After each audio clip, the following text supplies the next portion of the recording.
penempatan pastor di gereja kita. Namun sebelum itu saya akan membawa kita terlebih dahulu. Maksud saya sebelum kita masuk ke acara penempatan pekerja penuh masa ataupun pastor di gereja kita terus dengan firman Tuhan. Waktu saya dihubungi oleh Reverend Ali, pastor gereja kita, tentang tema, dan dia memaklumkan kepada saya bahwa tema gereja kita tahun ini adalah unshakable. Wow, tidak tergoyahkan. Luar biasa. Saya percaya khotbah yang saya sampaikan pada hari ini adalah berkaitan ataupun subtopik ataupun subtema daripada menjadi pribadi ataupun gereja yang tidak tergoyahkan. Amin. Ya. Jadi oleh sebab itu saya membawa kita melihat tema mengandalkan Tuhan daripada Yeremia 17 ayat yang ke-7. Yeremia 17. Mana suara anak muda? Bukan suara macam tu, suara membaca. Sila buka Yeremia 17 ayat yang ke-7. Mulakan. Barukah ataupun sudah lama nih, Reverend? ICM dari dulu. Lama sudah. Sudah lama. Wow. Beri kemuliaan untuk Tuhan. 2017. Ya.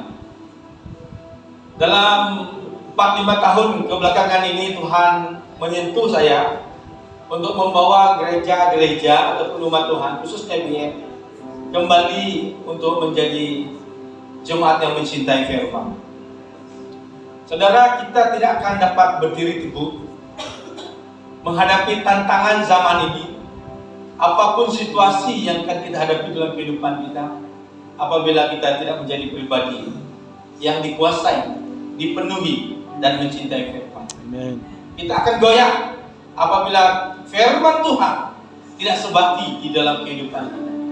Jadi saya bangga untuk gereja BM Hornbill yang sudah menetapkan, memutuskan, bahkan meneguhkan di dalam hati untuk setia menjadi pecinta-pecinta firman Tuhan. Ya, orang yang suka belajar. Saudara yang saya kasihi di dalam Tuhan Yesus Kristus, mari pada saat ini saya membawa kita melihat tema yang ada di depan ini, yaitu tetap mengandalkan Tuhan. Saudara, tahukah kita boleh ada sampai hari ini melewati badai, jatuh bangunnya kehidupan, situasi yang kita hadapi dalam kehidupan kita. Saya percaya Tuhan mengizinkan segala sesuatu yang kita hadapi dalam kehidupan kita seizin Tuhan. Bagi orang yang mengandalkan Tuhan, saya percaya Anda ada sampai hari ini, itu karena ada Tuhan beserta. Amin.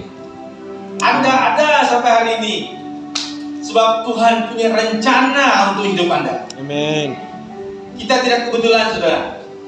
Mungkin memasuki tahun 2025, ada orang-orang yang tertentu yang sudah tidak berada di dekat kita. Apakah dia meninggalkan iman dia, ataupun dia meninggal dunia, tetapi Anda ada sampai hari ini. Tuhan punya rencana besar dan indah untuk hidup Anda. Oleh sebab itu, mari kita jangan tergoyahkan. Katakan kiri kanan. Jangan tergoyahkan. Haleluya. Nah, saudara, kalau kita melihat tema kita tetap mengandalkan Tuhan, kata tetap adalah selalu berada di tempatnya, tidak berpindah-pindah ataupun tidak bergerak, tidak berkelangkah. Nah, ini adalah satu pengertian kata ataupun definisi kepada kata tetap. Manakala mengandalkan adalah menurut kepercayaan, menjamin kesanggupan, kekuatan, dan kemampuan. Itu kata mengandalkan. Jadi saudara, oleh sebab itu pada hari ini saya ingin membawa Anda untuk melihat firman Tuhan ini, supaya kita di dalam apapun yang kita hadapi, apapun tantangan, situasi yang tidak mudah, ya dunia sedang memprediksi para hamba-hamba Tuhan yang diberi Tuhan karunia bernubuat, prophetic gift. Mereka sedang mengatakan bahwa tahun ini kita akan berhadapan dengan musuh besar. Siapa musuh besar itu? Saya percaya saudara tidak terlepas daripada pekerjaan roh iblis yang sedang bekerja di alam teritorial ini. Tetapi saya percaya dan saya yakin orang yang mengandalkan Tuhan tidak akan pernah gentar. Amin. Untuk menghadapi tantangan zaman. Amin. Oleh sebab itu saudara, perkara yang pertama orang yang mengandalkan Tuhan, Roma 8 ayat 31, sebab itu apakah yang akan kita katakan tentang semuanya itu? Jika Allah di pihak kita, siapakah yang melawan kita? Perkara pertama orang yang mengandalkan Tuhan adalah tidak pernah takut. Amin. Jangan pernah gentar.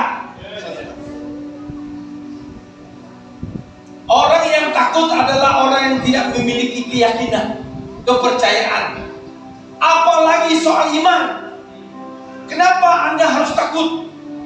Kalau kita boleh menyembah Tuhan, Dia adalah Allah yang kita katakan Allah penyembuh kita, Allah yang berkuasa, Allah yang sadai, Rafa, Jehovah Jireh dan sebagainya, Allah yang menyertai dan mencukupi kita.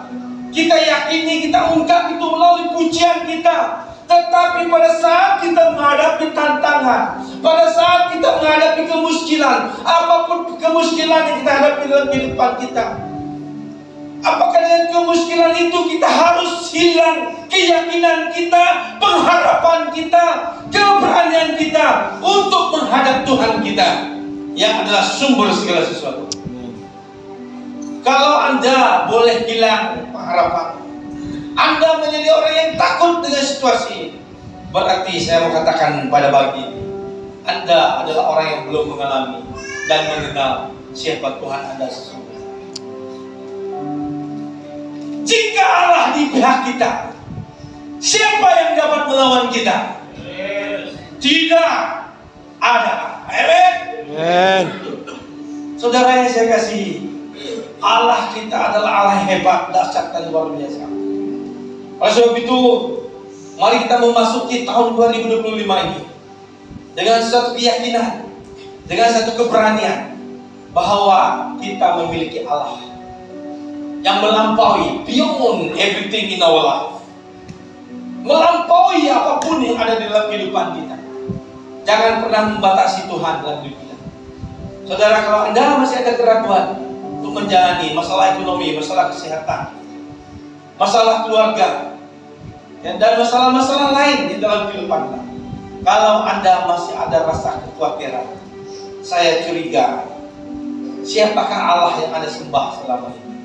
Siapakah Tuhan yang Anda imani selama ini? Anda belum mengalami hubungan, pertemuan pribadi, dan belum mengalami keintiman.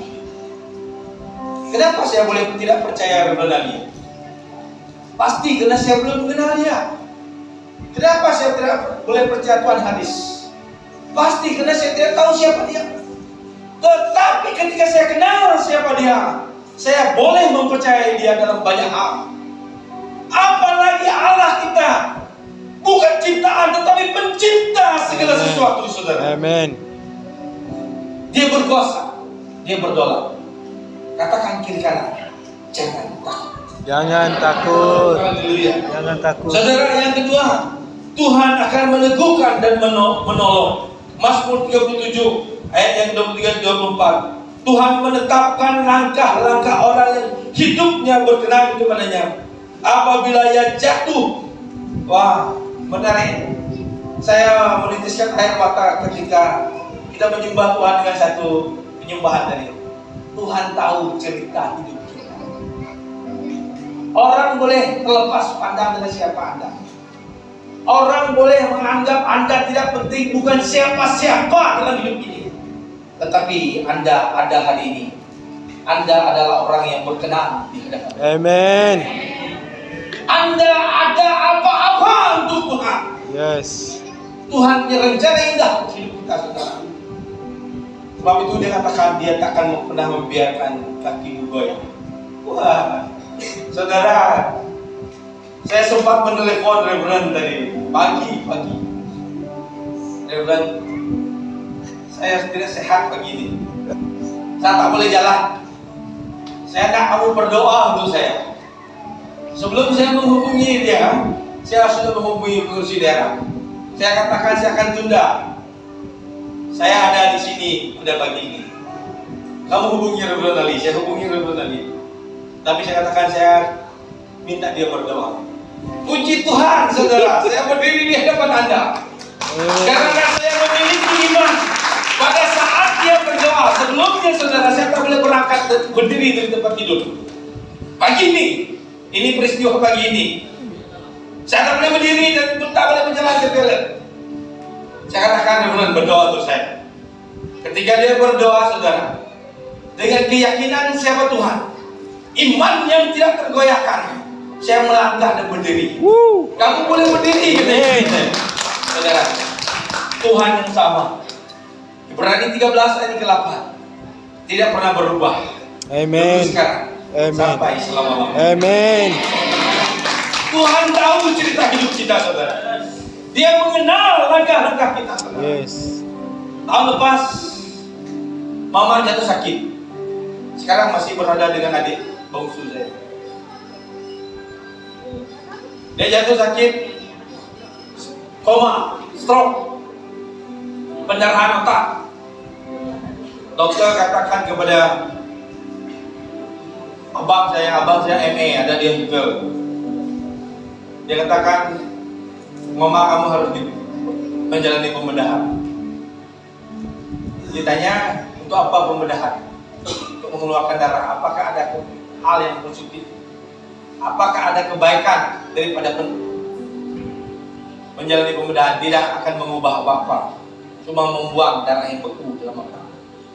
Abang telepon saya, dia katakan, adik dokter. Dia tak panggil saya adik biasa, dia kata adik dokter. Mama harus menjalani pembedahan. Apakah kita setuju? Sebab saya mau tanda tangan orang. Saya katakan tak perlu. Kalau harus mama, Pak, Tuhan panggil mama dalam sakit stroke dan pendarahan otak, jangan pernah sentuh badan dia. Biarlah dia meninggal dalam keadaan kepala dia, badan dia sempurna. Oke. Saya pergi ke hospital bersama dengan adik bungsu. Kita berpegang tangan, berdoa. Saya mau katakan, saudara, iman kami menyatu dan tidak tergoyahkan. Meyakini bahwa Allah yang kita sembah adalah Allah yang berdoa. Amen. Kami berdoa, kami katakan tidak kepada dokter. Dokter katakan apa? Kalau tidak ada, perlu mama kamu ada di sini, bawa balik ke rumah.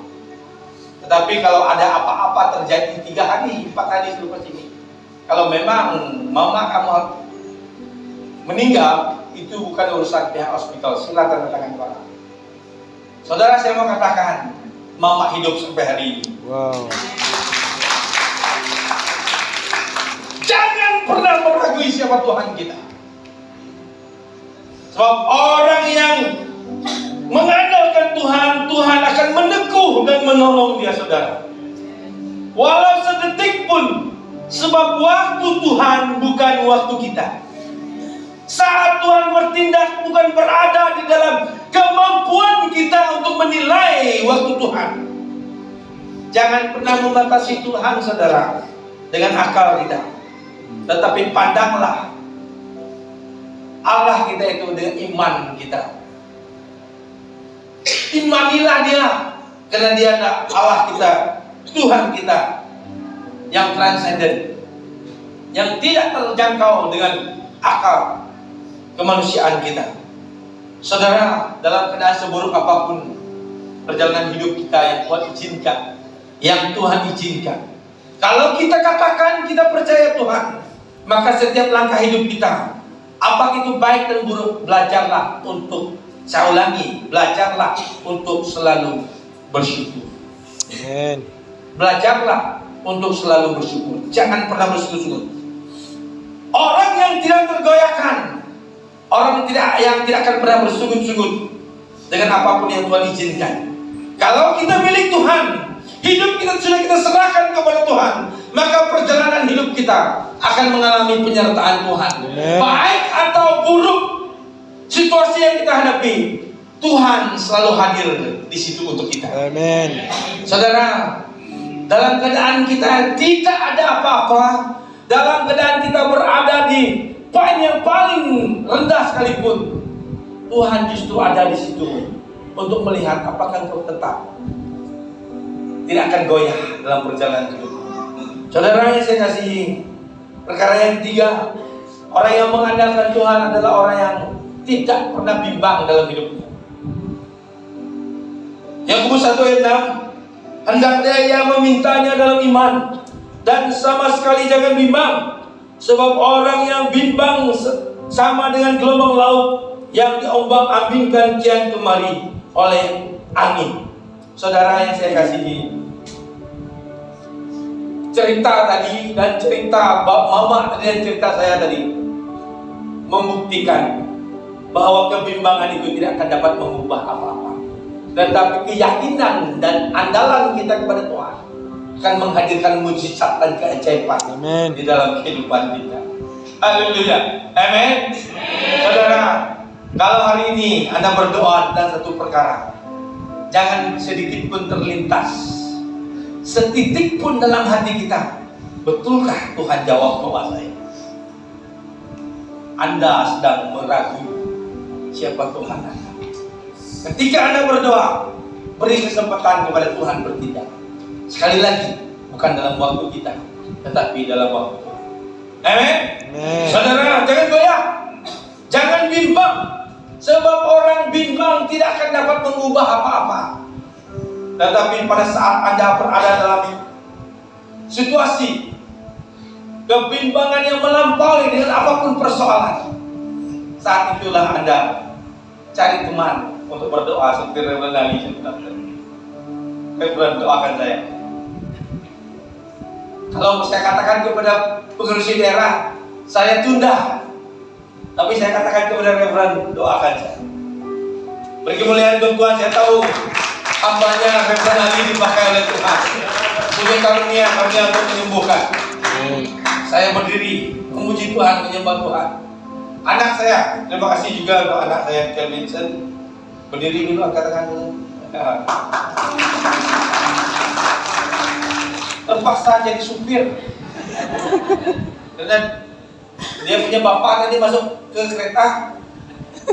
Tapi hari ini, Wow. jangan pernah bimbang dengan satu apapun yang Anda minta kepada Tuhan. Dia berdoa atas hidup kita, saudara. Dia berdoa atas hayat kita, saudara. Amin. Orang yang mengandalkan Tuhan tidak akan ada kebimbangan ketika dia meminta, saudara. Sebab Allah yang kita datangi, Allah yang tempat kita bermohon, Tuhan yang tempat kita bercakap, bukan seperti kita bercakap. Mulai tahun ini, berhentilah untuk mengungsikan perkara Anda dengan sesama, tapi belajarlah untuk sungguh-sungguh bercakap dengan Tuhan. Amin. Berkomunikasi dengan Tuhan. Haleluya. Orang yang memiliki hubungan intim dengan Tuhan, kehidupannya doa dengan Tuhan, dia akan pasti tahu rancangan-rancangan Tuhan. Dunia boleh memprediksi situasi hari ini, esok dan seterusnya, tetapi orang yang mengandalkan Tuhan, Tuhan pasti meluruskan jalan. Amin. Tuhan pasti menyertai mereka. Jadi saudara, ketika Anda berseru, ketika Anda berdoa, apapun persoalan, jangan pernah bimbang. Sekarang jabat tangan kiri kanan Anda, katakan, mulai, jangan pernah bimbang. Haleluya. Jangan tergoyahkan. Amin. Saudara, orang yang mengandalkan Tuhan, Tuhan pasti memberi mereka kemenangan. Amin.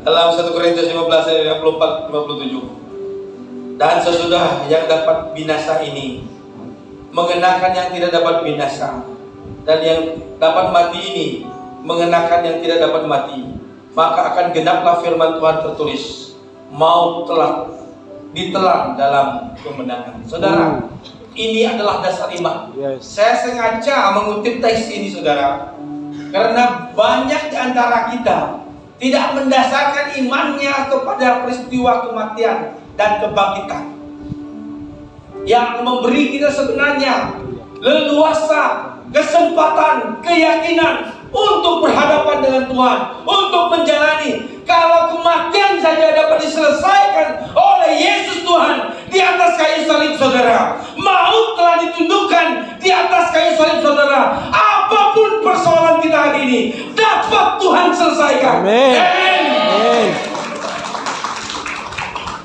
Tidak ada persoalan kita yang tidak dapat diselesaikan oleh Tuhan. Amin. Sebab Dia bukan Tuhan yang tidak pernah menang daripada kematian. Saudara yang saya kasihi dalam Tuhan Yesus Kristus, apakah makna firman Tuhan ini untuk saya dan saudara? Tuhan mau gereja BM Hornbill menjadi sebuah gereja yang tidak tergoyahkan, yaitu tidak pernah gentar menghadapi cabaran hidup ini. Katakan, cabaran boleh ada, Cabaran boleh ada, tapi kita tetap teguh. tapi kita tetap teguh. Yang kedua, apa message untuk BM Hornbill pagi ini? Tuhan mau meneguh dan menyokong kita pada saat kita terjatuh. Jangan pernah ego dalam hidup ini, saudara.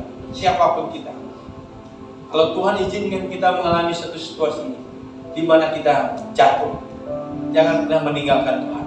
Bangkit dan terus berjalan. Amin. Yakinilah kuasa pengampunan Tuhan dalam hidup kita.